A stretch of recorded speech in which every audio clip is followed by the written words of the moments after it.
Olá pessoas, estamos para mais um ETF Cash. Esse aqui vai ser um ETF Cash Pocket, porque hoje a gente vai falar sobre o Game Pass da Microsoft.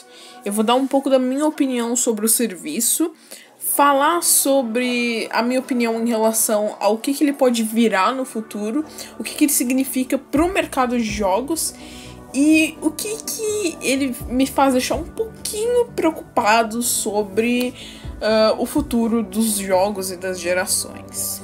Bora lá? Bem, caso você queira saber mais informações sobre o ETF Cash Pocket, deve estar na descrição do podcast, no seu servidor, sei lá qual você usa, ou deve estar na descrição da playlist do YouTube e na descrição desse vídeo aqui no YouTube também, tá? É um podcast, mas eu tô no formato de vídeo também pro canal, tranquilo? Bem, a primeira coisa que a gente tem que deixar um pouco clara é o seguinte: a Microsoft adotou um sistema diferente de outras empresas para lançamento de seus jogos, tá? Como funciona? Assim, caso você esteja total por fora do mercado, eu vou explicar pra você, tá? A gente tem a forma convencional de um lançamento de um jogo, como acontece em empresas como a Sony ou a Nintendo. O que acontece? Um grande lançamento AAA, tá? Um grande exclusivo, vamos pegar dois exemplos distintos, tá? Super Mario Odyssey e God of War. Ambos jogos, em momentos que eles foram lançados, né? O God of War foi lançado em 2018, Mario Odyssey final de 2017. Ambos jogos, eles foram lançados a $60 e eles têm o seu tempo vamos dizer assim, eles têm a sua duração em full price, tá? O God of War, por exemplo, ele tende a ser encontrado em promoções mais rápido do que um jogo da Nintendo, tá? Normalmente, os preços de jogos da Sony despencam em comparação aos jogos da Nintendo. Isso é um pouco desvantagem para o consumidor, de certa forma? Mais ou menos, né? Tem dois pontos. Desvantagem se você quer comprar o jogo da forma mais barata possível, sim. Mas, por um outro lado, é vantagem porque se outras pessoas continuam comprando o jogo no preço cheio, vamos dizer assim, que ele tem, isso significa de que a empresa deve dar suporte àquela franquia muito mais do que uma franquia que ela precisa baixar o preço porque o jogo não tá vendendo. Então isso é positivo de certa forma pra franquia, pra gente ter mais jogos dela, mas é negativo pro consumidor que quer algo mais barato, tá? A Sony adota uma maneira vamos dizer assim, um jeito de adotar preços, né, uma medida em relação aos preços e a desvalorização de jogos um pouco mais rápida do que a Nintendo. A Nintendo, por exemplo, eu lembro que a primeira promoção que eu vi de Mario Odyssey foi lá por julho, foi mais ou menos na época da E3, então demorou cerca aí de 6 meses, eu acho. Não, 6 meses não, 8 meses. E enquanto o God of War, acho que em 1 ou 2 meses eu já via por ele mais barato do que $60. Então esse é o método convencional, você lança o jogo e ele vai desvalorizar de preço em algum tempo depois do lançamento. Mas as empresas, elas pegam o hype e deixam o jogo disponível para você em $60. A única forma que você vai encontrar, assim, pelo menos na primeira semana de lançamento, é pagando $60 ali num jogo de lançamento, seja o PlayStation 4, seja o Nintendo Switch. Esse é o ponto. Agora, na Microsoft, por exemplo, a gente tem uma medida um pouco diferente, tá? Você tem duas formas de de consumir um jogo da Microsoft. A forma convencional, que é a forma que tem nas outras empresas também, que é você pagar o preço de $60. Até alguns exclusivos da Microsoft são um pouco mais baratos. Eles custam aí na média dos R$200, né? Que convertido aí dá uns $50, $55. Então é um pouco mais barato, tá? Não muita coisa, mas sim, é um pouco mais barato. Então, sim, a Microsoft ela também adota um método que a Nintendo e a Sony têm, mas ela tem um método extra, que é um método que você não vai encontrar na Sony, muito menos na Nintendo, que é o método de você ter o jogo disponibilizado por um serviço de assinatura. O que isso significa? Você vai pagar, seja anualmente ou mensalmente, um serviço que vai te disponibilizar um catálogo enorme de jogos, tá? Dos mais antigos e variados até todos os exclusivos atuais do Xbox, tá? Um Sea of Thieves, um Crackdown 3 agora, por exemplo. Esses jogos são disponibilizados se você assina o Xbox Game Pass, tá? O Game Pass é um serviço que você vai pagar anualmente aí uns 200 pau, 180, 190, por aí. E anualmente você tem todo o catálogo de jogos que a Microsoft disponibiliza. Isso inclui alguns jogos thirds, mas não todos, tá? Exceto os da EA. Os da EA ficam no serviço de assinatura que a própria EA criou. E esse serviço disponibiliza jogos 360, não sei se tem de Xbox original, disponibiliza alguns jogos do Xbox One também, e atualmente disponibiliza todos os exclusivos lançados para o Xbox. Ou seja, se o exclusivo for anunciado hoje e ele for lançar, sei lá, para daqui a um ano esse jogo vai sair para os assinantes do Game Pass e vai sair também para PC ou Xbox One. Daí, né, vai da escolha sua de plataforma. Dito isso, vale ressaltar que a maioria das pessoas, majoritariamente, vamos dizer assim, 90% de quem jogou Crackdown 3, por exemplo, jogou porque assinou o Game Pass, tá? Claro que tem um público do PC, mas assim, no Xbox One, eu diria fácil que uns 90% de quem tem o Crackdown 3 é porque assina o Game Pass e recebeu o jogo. Porque se você assina o Game Pass, que é o preço de um jogo AAA, né, por um ano, assim, a assinatura de um ano é o preço de um jogo AAA. E o jogo AAA você vai jogar, dependendo do jogo, tá? Claro que tem jogo multiplayer que é exceção, mas a maioria dos jogos você zera, assim, a campanha em 2 ou 3 meses no máximo, e deu, assim, o jogo você pagou R$250, por exemplo, num jogo que tem uma vida útil muito pequena, comparado a um serviço que, assim, você paga assinatura por um ano, você tem um baita catálogo. A questão é tipo a Netflix, por exemplo. Então, nesse caso, não vale a pena você pagar R$200 no Crackdown 3, sendo que você tem o jogo disponibilizado no Game Pass, que, assim, anualmente ele custa R$200. Ele custa mais, a assinatura anual custa mais barata do que o jogo propriamente dito. Não sei que você quer jogar no PC e no Xbox, né? Mas daí é outra história. Então, em geral, o público casual, a massa, ela vai consumir o jogo pelo Game Pass. Isso, o que isso significa? De que o Game Pass, ele vai ser a renda principal dos estúdios da Microsoft. A renda principal dos exclusivos do Xbox serão mantidas pelo Game Pass, tá? Isso significa que o orçamento comparado a um God of War, por exemplo, é drasticamente mais baixo. É tipo assim, muito mais que 10 vezes mais baixo. É muita coisa. Por quê? Tá?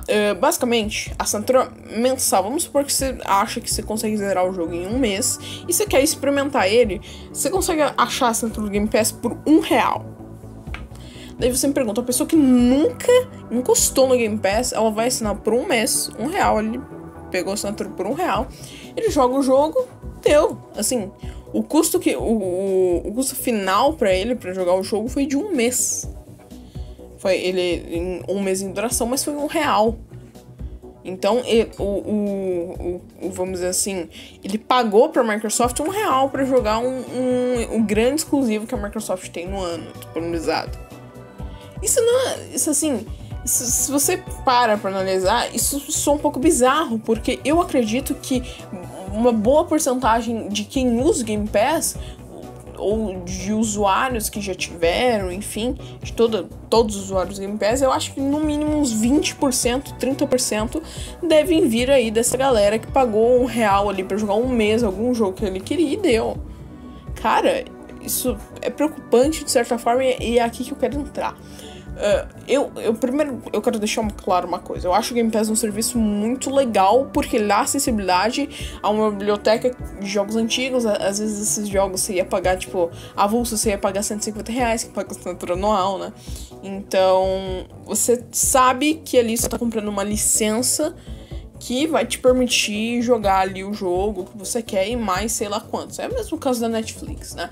Só que aqui a gente tem o mesmo exato problema da Netflix. O custo pra você jogar um jogo, um custo pra você ver um exclusivo Netflix é muito baixo, muito baixo.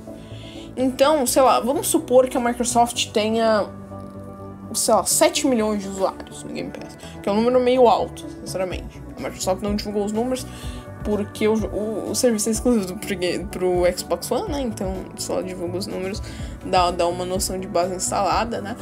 Mas, assim, em geral, o Game Pass aí deve estar, acho que nos seus 7 milhões de usuários. Talvez até menos. Supondo que seja 7 milhões, tá? 7 milhões não é nada pra você montar um catálogo de, sei lá, quantos exclusivos uma Microsoft, uma Nintendo tem de AAA mesmo. Acho que é uns 3, 4. Assim, cada vamos pegar os da Nintendo, por exemplo, 2017. A gente tem Mario Kart 8 Deluxe com 15 milhões de vendas, tá? A maioria em preço cheio. A maioria custando $60, tem as suas exceções de 40, 30, mas a maioria ali das vendas de jogos novos, tá? Que usado não conta, obviamente. A gente tem aí uma média boa, assim, de lucro por parte da Nintendo com Mario Kart 8 Deluxe. Significa que sim, ó, a franquia se autossustenta, e se a Nintendo quiser lançar um Mario Kart 9 amanhã com o melhor dos gráficos, com o melhor do que o console pode aproveitar, ela pode. Ela tem esse luxo.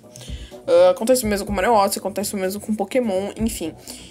Você tendo um custo mais alto nos jogos faz com que você tenha um orçamento maior para uma franquia no futuro, para apostar numa nova propriedade intelectual, por exemplo. Por mais que o Xbox Game Pass, eu não vou dizer que ele dá pouco dinheiro, tá? Ele dá um dinheiro considerável para Microsoft, mas, assim, não dá um dinheiro considerável para sustentar, sei lá, 5 grandes exclusivos por ano, saca? Não dá pra você sustentar, por exemplo, um Mario Odyssey, eu não acho que dê.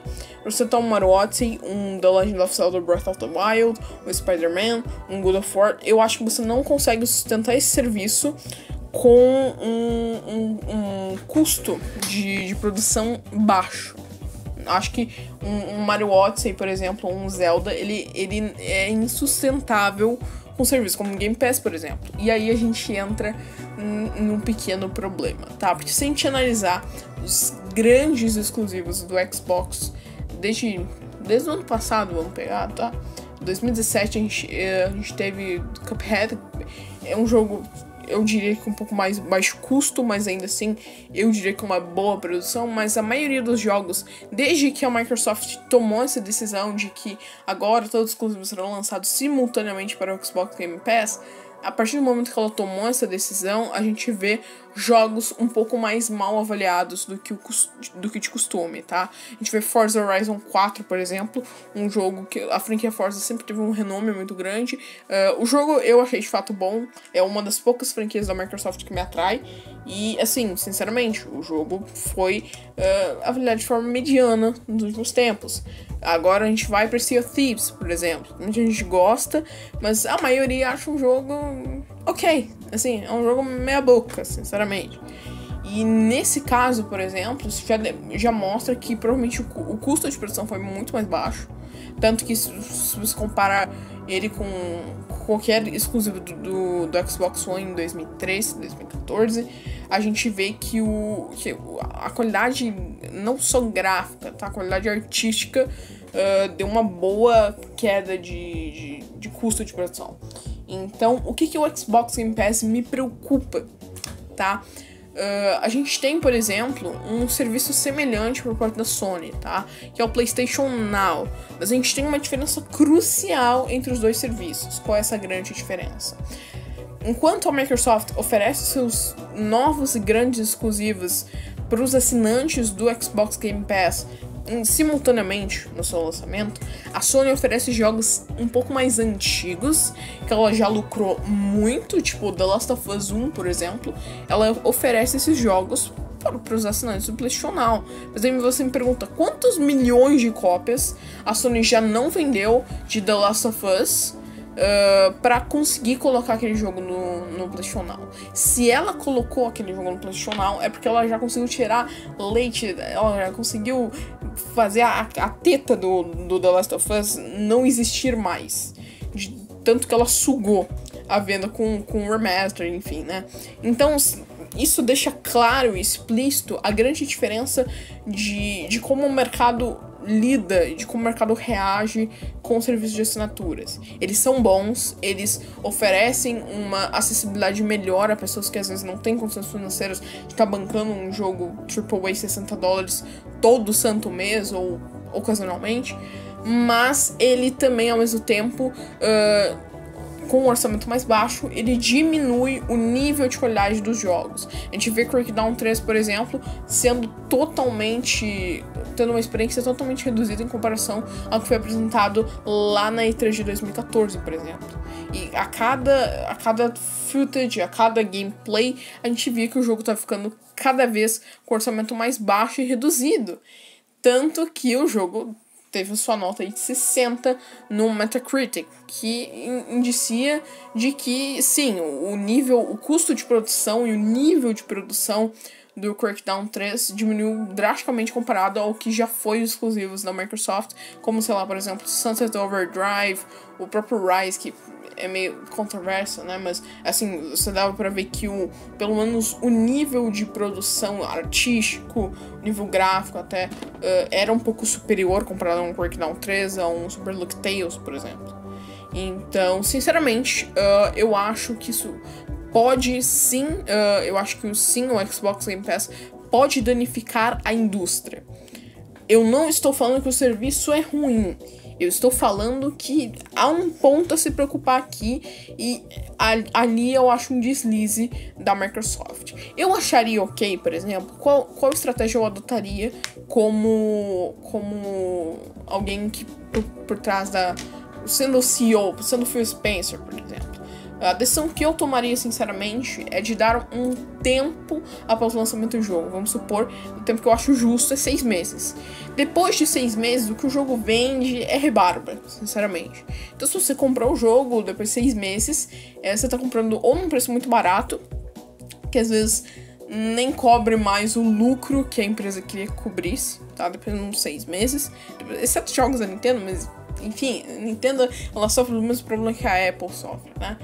E, sinceramente, com isso em mente, a gente pode entender que os jogos da Microsoft poderiam, por exemplo, daqui a 6 meses após o lançamento desse jogo, ele vai estar disponível no Xbox Game Pass. Ou 1 ano, sei lá. Não, um ano eu entendo que para as medidas atuais do Phil Spencer, para a filosofia atual do Xbox, não é interessante.